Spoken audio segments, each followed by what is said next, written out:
Bonjour les amis, bienvenue sur ma chaîne, bienvenue chez Samfo, je m'appelle Sam, enchanté. Je suis super content de vous retrouver aujourd'hui pour une nouvelle vidéo. Donc comme d'habitude, on va revoir ensemble un petit peu les résultats de ces derniers jours sur la planète foot, voir un petit peu aussi les différents buts qui m'ont euh, qui m'ont pas mal marqué. On va parler aussi un petit peu de la CAN, de l'actu foot et voir aussi dans les prochains jours ce qui nous attend comme match. Donc j'espère que vous allez bien. N'hésitez pas encore, si le contenu vous plaît, de vous abonner, de liker aussi cette vidéo, ça va beaucoup m'encourager à continuer. Donc voilà, je vous remercie en tout cas d'être de plus en plus nombreux à venir me voir, ça me fait vraiment super plaisir. Sans plus attendre, on va commencer donc cette vidéo par regarder ensemble ce qui s'est passé donc le jeudi 25 janvier, où là on avait le résultat de la Coupe du Roi. C'était les derniers quarts de finale de cette Coupe du Roi, donc c'était l'Atlético Madrid contre le FC Séville. Match, match serré, une petite victoire de l'Atleti 1-0 sur le FC Séville. Griezmann avec un penalty manqué, une glissade en début de match, et Memphis Depay hein, qui donne la délivrance au Colchoneros à la fin du match. Point de vue des statistiques, on comprend bien que l'Atleti a dominé le match, hein. On sait que Séville, c'est vraiment pas sa saison. Ils sont en bord de relégation. Ils arrivent à en sortir un petit peu, puis ils reviennent dedans. Donc voilà, c'est une très très mauvaise saison pour le FC Séville. Et donc voilà, l'Atleti qui passe donc en demi-finale de cette Coupe du Roi. On part au 26 janvier. Là aussi, 26 janvier, rien de spécial. La seule petite chose que j'avais remarqué, c'est en Ligue 1 en France. J'ai pas beaucoup l'habitude d'en parler de cette ligue, mais on a l'Olympique lyonnais qui pourtant avait eu quelques victoires d'affilée pour essayer de se remonter. On voit qu'ils étaient à 3 victoires d'affilée, mais là malheureusement ils retombent dans leur travers. Deuxième défaite d'affilée, ce qui fait qu'ils sont premiers relégables ici dans, dans, dans ce classement de Ligue 1. Donc voilà, nos amis lyonnais qui sont très mal. Après, au niveau des points, il y a encore moyen de pouvoir s'en sortir, mais ça va être dans le dur. Ça va être une dure saison, une très très dure saison pour eux. Le 26, il y avait aussi la FA Cup. Hop. Donc il y avait pas mal de résultats. Bon, beaucoup de nuls et une petite victoire de City. Voilà, ça c'est le premier match qui a retenu mon attention, avec, je trouve, vraiment une action scandaleuse au niveau de l'action et du but d'Ake en fin de match, 88e minute. C'était un match qui était dominé par City, comme on le voit ici. C'était vraiment assez impressionnant au niveau domination. Mais voilà, comme ça, je vous montre en même temps. Mais quand on regarde le but, donc ici, on a un corner de De Bruyne. Hop. Et là, Ake qui va leur prendre la balle marquée. Donc là, ok, magnifique. Mais effectivement, quand on regarde un petit peu le ralenti, on s'aperçoit vraiment bien que le gardien a été gêné dans sa surface. On le voit très très bien. Et voilà. Donc là, même pas faute, rien du tout. Le but est accepté. Donc voilà, ça, je trouve ça vraiment. C'était la première vidéo que je voulais vous montrer. Je trouve ça vraiment un peu scandaleux, voilà, cette prise de décision arbitrale. Et c'est ça qui a vraiment tué le match aussi en fin de match. Mais bon, comme on a vu aussi au niveau des stats, City méritait sa qualification largement. Mais bon, pour moi, il y avait faute quand même. Dites-le moi en commentaire ce que vous en pensez de cette petite action. Alors, on part au 27, donc au samedi 27 janvier, où là, nous avions, au niveau de la Bundesliga, on avait le Bayern qui jouait en extérieur à Augsburg. Le Bayern qui s'est fait peur puisqu'il gagne 2-3. Donc voilà, c'était un match aussi assez serré. Et comme on peut voir ici au niveau des stats, c'était un match assez serré, même au niveau des tirs cadrés, des tirs au but. On voit que Augsburg était au-dessus du Bayern, qui avait la possession, forcément. Hein, ça reste quand même une grande, grande équipe. Mais voilà, même au niveau du sauvetage du gardien, on voit que le gardien du Bayern a vraiment eu du boulot avec le retour de Neuer. Donc voilà, victoire des Bavarois. Et au niveau du classement, il reste à 2 points du Bayern Leverkusen. Donc voilà, c'était une assez bonne opération pour le Bayern, mais qui qui a quand même, qui s'est quand même fait un petit peu peur. Et comme on le voit ici, donc le Bayer Leverkusen qui a fait 0-0 contre Mönchengladbach. Excusez-moi les gars. Donc voilà, c'était le 0-0 de Leverkusen du leader. Mais voilà, ils sont toujours premiers au niveau de ce classement, donc tant mieux pour eux s'ils peuvent continuer comme ça. En Espagne, en Liga, donc on a la victoire du Real de Madrid, hein, qui a aussi eu des difficultés, hein, contre Las Palmas, en jouant à l'extérieur. Donc les Madrilènes qui grâce à ça ont pu recoller toujours avec Gérone, hein, ils lâchent pas Gérone, ils ont toujours un match de retard aussi au niveau de ce classement-là. Donc on voit qu'il y a un point de différence, mais voilà, avec un match de retard, donc potentiellement le Real pourrait être devant. Mais attention à ne pas lâcher des points. Et on a un autre qui lâche des points, et c'est le Barça. Le Barça, je ne sais pas si c'est un match que vous avez vu, moi j'ai eu l'occasion de le voir, c'était extraordinaire ce match. Ça a vraiment été une folie. C'est parti dans tous les sens, avec un Villarreal qui mène 1-0, qui remet un deuxième en retour de la mi-temps. Là, le Barça arrive à contrebalancer en menant 3-2. Donc pour eux, voilà, c'est extraordinaire, ils reviennent. Euh, on a Gonzalo Guedes qui vient nous remettre un petit 3-3. Et là, en fin de match, c'est le craquage, quoi. Le craquage complet, surtout avec Morales à la fin, où là, bon, forcément, tous les Catalans étaient en attaque. Mais bon, là, ça fait 3-5 pour Villarreal à l'extérieur. Donc, c'est un très, très sale coup dur pour les Catalans. Et au niveau du classement, ils commencent à s'éloigner. Ils sont à quasi 10 points avec les premiers qui sont devant eux. Si Madrid gagne, il y aura vraiment 10 points de différence entre les deux. Donc voilà, très, très mauvais résultat pour le Barça. Et en Serie A, là aussi, ça a été un peu la désillusion pour les grandes équipes avec la Juve et l'AC Milan, qui ont fait chacun un nul, 1-1 contre Empoli pour la Juve et 2-2 pour le Milan contre Bologne. Et donc, très très mauvais résultat pour les leaders qui laissent passer, qui laissent partir l'Inter.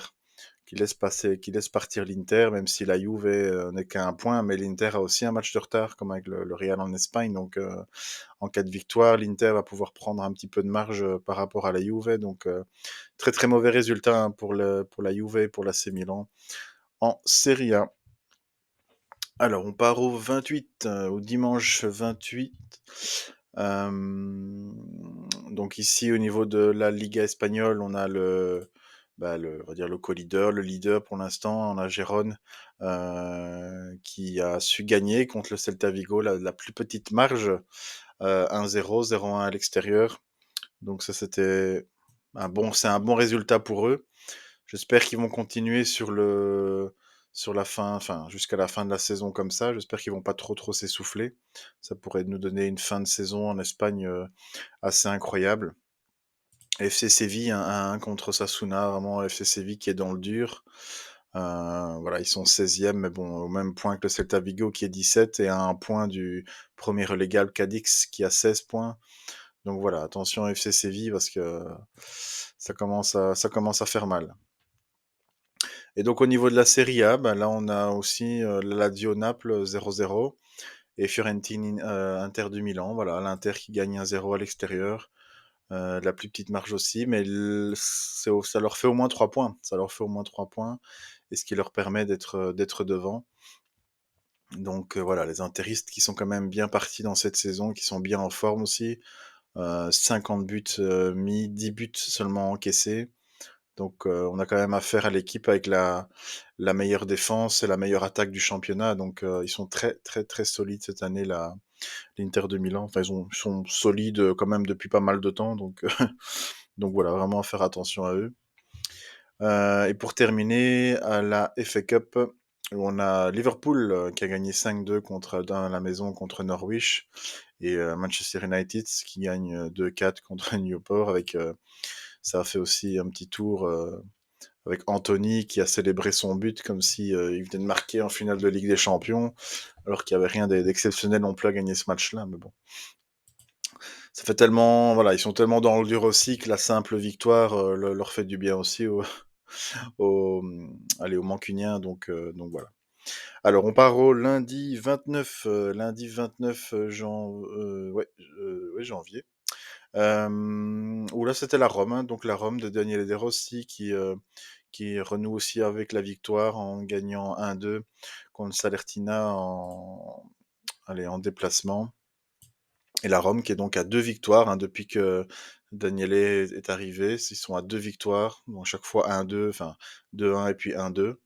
Et donc la Rome qui, voilà, qui s'intègre bien dans cette cinquième place, qui pourrait viser la quatrième, hein, pour la Ligue des Champions, hein, jusqu'à la fin de la saison. C'est vraiment un objectif pour eux. Donc voilà, mais on voit que la Fiorentina a un point de différence, Lazio 1 point de différence, Bologne 2 points, Naples 3 points. Donc on voit que entre la cinquième et on va dire la neuvième, dixième place, tout peut se changer, tout peut arriver encore jusqu'à la fin de la saison. Donc ça va encore être une fin de saison vraiment, vraiment ric-rac et vraiment va falloir jouer des coudes pour avoir une place en Europe. Et on part au 30, mardi 30 janvier, où on avait un Nottingham Arsenal avec les Gunners qui gagnent à l'extérieur. Ça leur a fait du bien aussi cette petite victoire. Grâce à ça, bon, ils consolident leur troisième place. Ils ont au même point que Manchester City, avec City qui a un point en retard. 3 points de plus par rapport à Tottenham et Aston Villa aussi. Donc voilà, ça leur fait du bien aussi. Ils étaient à un nul, 2 défaites d'affilée, enfin ouais, d'affilée, les Gunners. Et là, ça fait la deuxième victoire d'affilée qu'ils mettent. Donc voilà, ça leur fait du bien aussi au niveau du moral. Et je voulais vous montrer, c'était la deuxième vidéo que je voulais vous montrer ici. J'ai vraiment fait la comparaison avec le but de Saka et le match du Maroc à la CAN, où, euh, où le Maroc a vraiment eu du mal en efficacité. Et cette action qu'il y a eu sur le côté droit, où le joueur chipote avant d'aller marquer. Et donc, j'ai vraiment vu l'autre exemple avec un Saka qui va au bout, et gaucher ou pas gaucher, il tire avec son pied droit et il arrive à la mettre, quoi. Donc je voulais vous montrer ici, hop. Mais voilà, c'est vraiment cette super récupération d'Odegaard. Hop, on met à droite sur Saka, pied droit, boum, dans le petit filet, c'est dedans, quoi. Et donc ça, c'est vraiment ce qui a manqué à nos amis marocains, cette efficacité devant le but et le fait d'arrêter de chipoter sur son pied gauche. Si on est gaucher, voilà, on est devant le but, on est dans la surface de réparation. Voilà, t'essayes avec ton pied droit et voilà quoi. Donc ça, c'était la deuxième vidéo que je voulais vous montrer.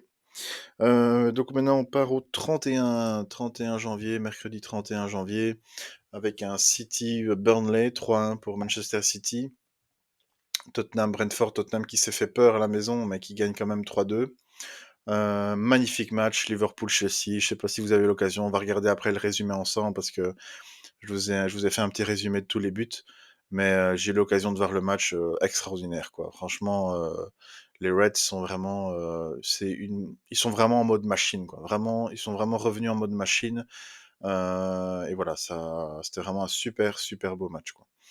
En Liga espagnole, on a le Barça qui a gagné contre Osasuna. Waouh, ils sont contents. 1-0. Mais voilà, ça leur fait du bien aussi un peu cette petite victoire avec tout ce qui se passe pour le moment avec le Barça. Mais voilà, ça permet de consolider leur quatrième place du classement. Et l'Athletic, ils gagnent 2-1 contre le Vallecano à la maison. Donc voilà, je voulais vous montrer d'abord Manchester City-Burnley parce que je trouve que City a super bien joué. Je voulais vous montrer le deuxième but d'Alvarez. Il me semble que c'était son deuxième, ouais, deuxième but d'Alvarez, euh, avec un super coup franc de Kevin De Bruyne et une action qui a été sûrement, sûrement travaillée à l'entraînement. Donc voilà, je vous la montre. Hop, voilà, on a De Bruyne qui fait genre je vais centrer, je vais centrer.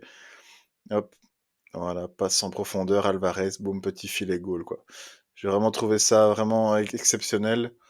Après, on ne le verra pas ici, mais après, il y a Guardiola qui fonce vers un de ses adjoints qui est tout derrière et qui a sûrement travaillé ça à l'entraînement avec le reste des joueurs. Donc voilà, c'était chouette de voir ça, ça change un petit peu. Et ça leur a permis donc de gagner. Donc 3-1 Manchester City contre Burnley. On va passer donc à Liverpool-Chelsea avec le petit résumé que je vous ai fait. Donc avec, Diego Jota, Bradley, le petit jeune, Szoboszlai et Luis Diaz qui à la fin du match gagne. Bradley qui a fait un super beau match, hein, 20 ans seulement ce petit joueur, voilà, qui a fait un super beau match. Je me demande même si c'est même pas lui l'homme du match à la fin. Juste regarder si dans les commentaires ils le mettent, non ils le mettent pas. Mais ça doit vraiment être, je pense qu'il a dû être, pas mal noté. On va regarder ici au niveau de la composition. Oui, c'est ça, voilà, 9,4, homme du match, hein, donc le petit jeune de 20 ans, homme du match dans un Liverpool-Chelsea, franchement, on dit pas non, quoi. On dit pas non. Donc ouais, Chelsea, Liverpool qui a vraiment déroulé face à Chelsea. Je vous montre ici le petit résumé, c'était vraiment des super beaux buts, des belles actions. Et hop, voilà, donc avec Bradley qui, euh, qui nous fait sa passe D, hein, contre Diego Jota. Diego Jota qui voit le petit trou devant lui passer, pam, pam, pam, double contact au niveau du ballon. euh, et le but. Alors après, c'est un peu à la FIFA, hein, parce qu'il récupère quand même le ballon. Voilà, bon, avec un petit peu de chance, mais quand même. Donc là, on a Luis Diaz qui envoie en profondeur Bradley. Et là, Bradley, le petit jeune de 20 ans, tire. Même pas très puissant, hein. Je trouve que Petkovic, le gardien des Blues, n'est pas non plus exceptionnel sur ce but-là, mais voilà. Là, on écarte à droite. Encore une fois, hop, Bradley, boum, tête de Szoboszlai. Donc voilà. Deuxième assist pour le petit jeune de 20 ans après un but. Donc même deux assists, un but. Là, on a les Blues qui se réveillent un petit peu avec Christopher Nkunku qui va marquer ce très beau but alors qu'il est entouré de rouge. Il arrive quand même à la mettre devant. Et là, on a notre Darwin Nunez qui malheureusement a touché 4 fois les poteaux pendant ce match-là, qui centre et qui arrive à trouver Luis Diaz. Et c'est ça que j'ai trouvé extraordinaire dans ce but de Luis Diaz, c'est que ça arrive, pour vous donner les temps exactement, à la 79e, quoi. Il gagne déjà 3-1. Il gagne déjà 3-1 sur ce match, il le domine clairement. Mais le gars, voilà, 79e minute, il a la détermination d'aller jusqu'au bout de son action, et ça, j'ai vraiment trouvé ça extraordinaire, quoi. Et au niveau des stats, bah voilà, il n'y a pas photo. La possession est assez calme, mais on voit que sa possession, Chelsea n'a pas fait grand chose. On a quand même 13 tirs cadrés par rapport à 3. Voilà, c'est quand même autre chose. Qu'on a 28 tirs au but par rapport à 4 pour Chelsea. Donc, ils ont eu dur. Les Blues ont vraiment eu dur dans ce match-là. Donc, voilà, très très belle victoire de Liverpool si vous avez l'occasion de le voir. N'hésitez pas à me dire en commentaire si vous avez pu voir le match, ce que vous en avez pensé. Mais voilà, on se demande parfois pourquoi la Première Ligue c'est le meilleur championnat de niveau foot, mais voilà, ça nous donne du spectacle comme ça, et ça c'est vraiment extraordinaire, quoi. Voilà, ça c'est la première partie, les amis. Donc au niveau des résultats, voir ce qui s'est un petit peu passé. On va regarder donc à partir d'aujourd'hui jusque jeudi prochain un peu les matchs qui nous attendent. Et donc aujourd'hui, donc 1er février, donc j'avais vu qu'aussi au niveau de la Première Ligue, on avait donc West Ham qui recevait Bournemouth et les Wolves qui recevaient Manchester United à la maison. En Espagne, on a Getafe aussi qui reçoit le Real de Madrid, donc le Real qui pourrait passer devant Gérone en cas de victoire, hein. Alors on passe au vendredi 2 février. Alors vendredi 2 février, il n'y a pas grand-chose à se mettre sous la dent, on va pas se mentir, mais, j'essaierai de vous faire une vidéo si j'ai le temps. Phase finale de la CAN, on arrive au quart de finale. Hop, on arrive au quart de finale de cette CAN avec Nigeria-Angola. Donc voilà, ça va être super, ça va être super chouette à regarder. Si vous avez l'occasion, franchement, n'hésitez pas les gars, parce que on a affaire à une CAN de folie, hein, donc n'hésitez vraiment pas. Donc on a Nigeria-Angola et on a le Congo contre la Guinée. Donc ce vendredi, hein, vendredi 2 du 2. Alors samedi 3 du 2, bah, on a la suite des quarts de finale de cette CAN avec le Mali-Côte d'Ivoire et Cap-Vert, Afrique du Sud. Donc franchement, des équipes pas beaucoup d'équipes qu'on attendait à ce stade-là. Bah, la Côte d'Ivoire, oui, on l'attendait à ce stade-là, mais avec une meilleure qualité. Et là, on se demande un peu ce qu'elle fait là avec la qualité qu'elle propose. Donc voilà, si vous avez l'occasion de voir aussi ces matchs. En Bundesliga, on a le Bayern qui reçoit cette équipe hein, que vous voyez à l'écran. Je ne vais pas encore essayer de redire le nom. On a le Bayern Leverkusen qui se déplace à Darmstadt. Alors, où est-ce qu'elle est au niveau classement, cette équipe? Ah, c'est la dernière, bah voilà. Voilà, le Bayer Leverkusen qui se déplace donc à la lanterne rouge, comme on dit. Euh, voilà, après, ça se joue à l'extérieur, donc ça peut quand même être un match piège, donc à eux quand même de faire attention. Au niveau Première League, on a un petit Everton-Tottenham qui peut être intéressant. Au niveau de la Liga, on a Alaves qui reçoit le Barça, on a Gérone qui reçoit aussi la Real Sociedad. Donc voilà, ça peut être aussi des chouettes petits matchs à regarder. Et au niveau de la Serie A, voilà, il n'y a pas trop de classicos. Hop. Par contre, les amis, ce dimanche 4 février, j'ai noté, je sais même pas quoi regarder. On a des matchs de folie qui nous attendent. Franchement, ce dimanche, ça va être dur de choisir, hein. Bon, à mon avis, le multi-écran va être de mise, hein, parce que c'est incroyable. Donc, 4 février, ce dimanche 4 février, premièrement, on a Arsenal-Liverpool. Peut-être qu'au niveau des heures, il y a moyen de tout regarder, hein, mais on a Arsenal-Liverpool en Première League. Vous allez me dire, c'est pas mal. On a aussi Manchester United contre le West Ham, Chelsea qui reçoit les Wolves, donc voilà, pourquoi pas, mais on a quand même Arsenal-Liverpool. Donc ça, c'est 5h30. En Liga espagnole, on a de nouveau un Real de Madrid, Atlético Madrid. Ils se sont vus en coupe, en super coupe, ça n'arrête pas. Là, on est en championnat, 21h. Donc 21h, Real de Madrid, Atlético Madrid. En Ligue 1, en France, pour ceux que ça intéresse, on a un Lyon-Marseille. Alors ok, je sais, Lyon pour l'instant sont dans le dur, mais voilà, duel d'Olympiens, ils jouent à la maison, ils vont sûrement vouloir bien se montrer devant leurs supporters pour gagner, grappiller des points. Donc ça peut être aussi un beau match, Lyon-Marseille. Et en Serie A, pour terminer, on a un Inter-Juve, un domicile à Milan. Donc voilà, je ne sais pas quoi regarder. Je ne sais pas quoi regarder. Donc bien sûr, Arsenal-Liverpool, 5h30, ça va aller. Mais bon, voilà, on a quand même entre Real Atleti et Inter Juve, le cœur balance, mon cœur balance. Donc voilà, dites-moi en commentaire ce que vous pensez, ce que vous pensez, ce que vous allez regarder peut-être comme match. Mais voilà, ce dimanche, ça va être dur, dur, dur de vraiment trouver son bon match à regarder. Donc ça, c'était pour le dimanche 4 février. Alors, le lundi 5, donc on a Brentford qui reçoit Manchester City. On a la Rome qui reçoit Cagliari à la maison. Hop, le mardi 6 février, là on est en Coupe d'Allemagne avec le Bayern Leverkusen qui reçoit Stuttgart. Je pense qu'il n'y avait rien de spécial. Mercredi 7 février, on a de la Coupe de France, on a un petit peu de Coupe d'Allemagne, mais voilà, rien de spécial avec mes copains. On a la FA Cup, hein, Nottingham contre Bristol ou Aston Villa contre Chelsea, pourquoi pas. Donc ça aussi, ça peut être des chouettes matchs.